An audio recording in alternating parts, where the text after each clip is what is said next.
After everything we've seen, there isn't much that rattles either of us anymore. But Welcome to the Conjuring 2 movie review. Oh. Ed. No. No. Starring Vera Farmiga, Patrick Wilson, Francis O'Connor, Madison Wolfe, Simon McBurney, and Franca Potenti. The Conjuring 2 follows paranormal investigators Ed and Lorraine Warren as they travel to Enfield, England to investigate a serious case of paranormal activity involving a young girl. She's such a good girl. What's there wrong with her?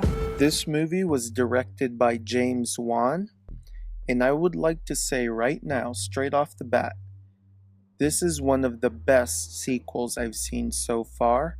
Conjuring 1 obviously became a cult hit, became a hit in general. People loved the storyline, people loved everything about it. It was creepy, but in a very, very different way. Well, this movie does the same thing. James Wan is talented, that's all I can say. And of course, his script writers, they're on point. It's written by Carrie Hayes, Chad Hayes, James Wan, and David Leslie Johnson. And I would like to say that this movie deserves a 5 out of 5. I'm sorry, I know that sounds like I'm exaggerating, but I'm not. It deserves a 5 out of 5. Now, if you're the type of person who's kind of disturbed or scared of, let's say, a young girl being thrown out of a window, well, then this movie is definitely for you.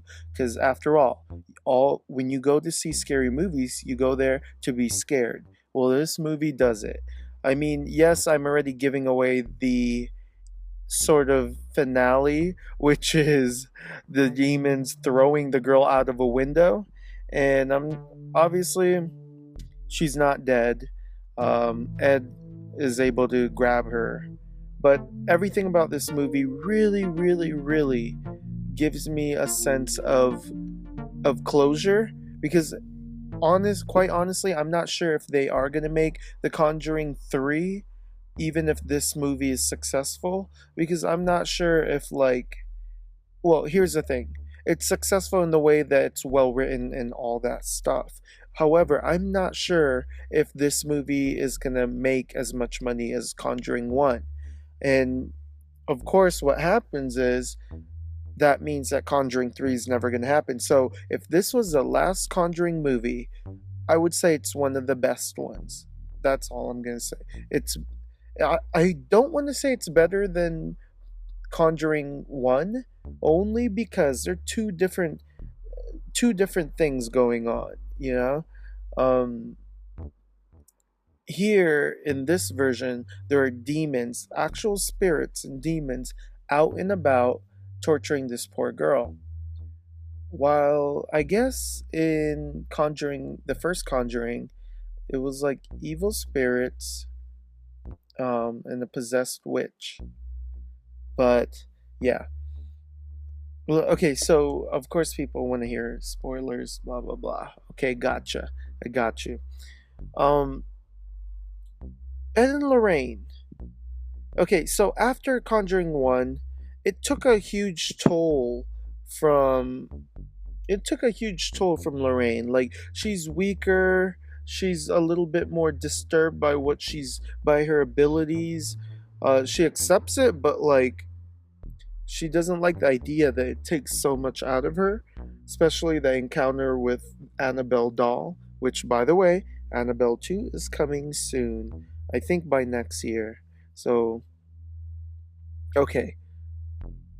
I love Ed and Lorraine are just. I love how Ed. I love how Ed supports his wife. I love how he's there for her emotionally, even though he knows that it's taking a toll out of her. I just love how Ed's kind of there for support, and Ed keeps convincing her to retire it. Just do not pursue this do not pursue her abilities. Of course, she's a sensitive, and able for her to tap into that. Uh, Pretty much, she's taking a lot of energy from herself, and all the spirits that she's communicating with is sucking out the energy from her. And Ed is trying to convince her to just put it away and don't, like, don't continue on or she'll die. But of course, she does not listen, and she claims up and down that she's fine. And then they get a case, and this priest plays this recording of someone, and of course, Ed and Lorraine don't know like what guy this is on the recording, and the priest goes, "That's not a man. That's a little girl." Like all that scariness. And apparently, this girl's getting haunted so hardcore that it's like worrying all the priests because there's nothing they can do to undo it. So then they come to Ed and Lorraine. Question: Why? What's so special about Lorraine?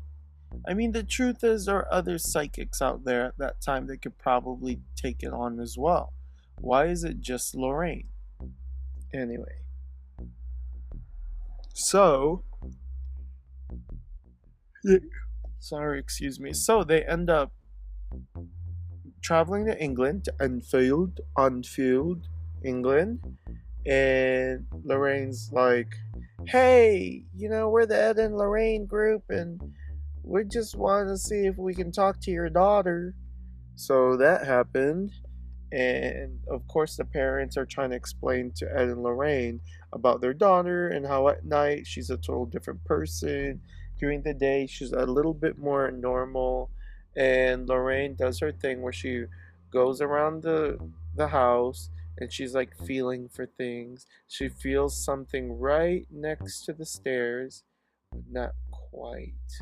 Then she's walking towards the kitchen. She feels something right in the kitchen closet area, but not quite. It is kind of nerve wracking